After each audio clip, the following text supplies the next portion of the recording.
like many women, Michaela uses Botox and fillers. She says she never had any issues until a visit to one clinic left her with a serious complication.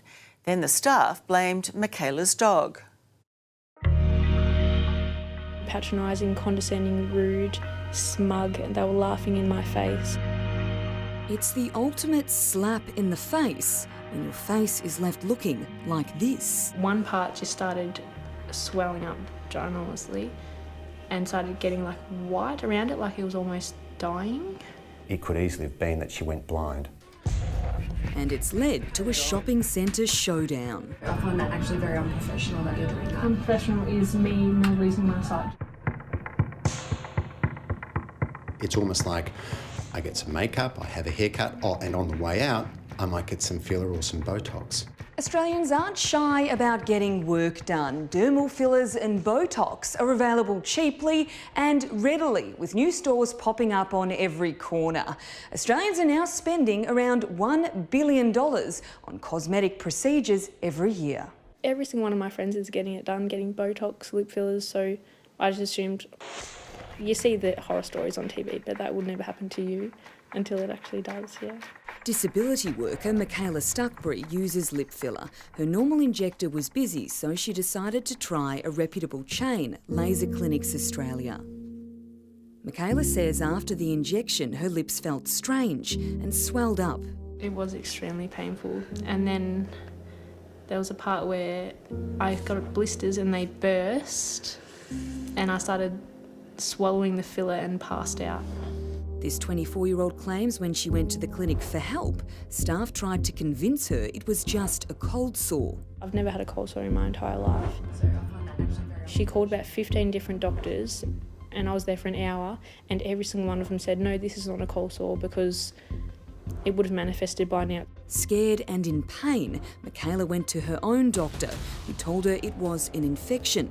She claims she went back to the clinic and they said it must have been because her dog licked her face.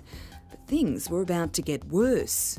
I actually went and got antibiotics, and unfortunately I was allergic to those antibiotics, so I had to be off work for 2 weeks and I lost my job. In my opinion, there is little doubt that this poor girl has had filler injected into the artery supplying her upper lip. That filler has then gone on to cause tissue death. Plastic surgeon Professor Mark Ashton believes Michaela is lucky. It could have gone up into her face, up along the side of the nose and into her eye, and she could have been rendered blind instantaneously. Armed with that knowledge, Michaela went back to this laser clinic franchise in Victoria. I could have lost my sight and my lip, and we talked to one of the head plastic surgeons in Australia, and they've also agreed to say that as well.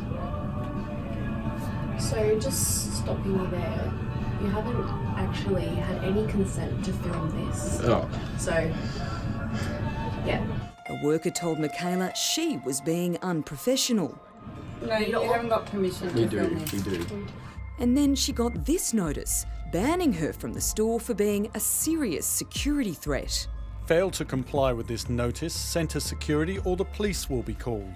One of the biggest mistakes that we've seen is poor aftercare when it comes to cosmetic procedures. Cosmetic doctor Daniel Lanza. I was amongst the first dermatologists to bring fillers and injections to Australia in 1994, and we never envisaged that this would happen, that there'd be these clinics all around Australia in shopping centres and offering people directly services that really should be done in the medical rooms. The Skype consultation, or the FaceTime consultation, was originally formulated for rural and regional patients. It's not designed so that someone in a shopping centre can see a GP who's in the same city simply so that he can make more money. And what it shows It's a legal loophole, according to Dr Ashton, the former president of the Australian Society of Plastic Surgeons. He's calling for it to be closed. Victorian Health Complaints Commissioner Karen Cusack. Any cosmetic surgery carries with it some risk, but when you include people who are unqualified or inexperienced and illegal substances, then that risk is much, much greater. It's certainly not something that you would add on to your shopping trip to a shopping centre. Laser Clinics Australia totally rejects Michaela's allegations. It says there's no medical evidence that the treatment caused any infection. The full statement is on our homepage.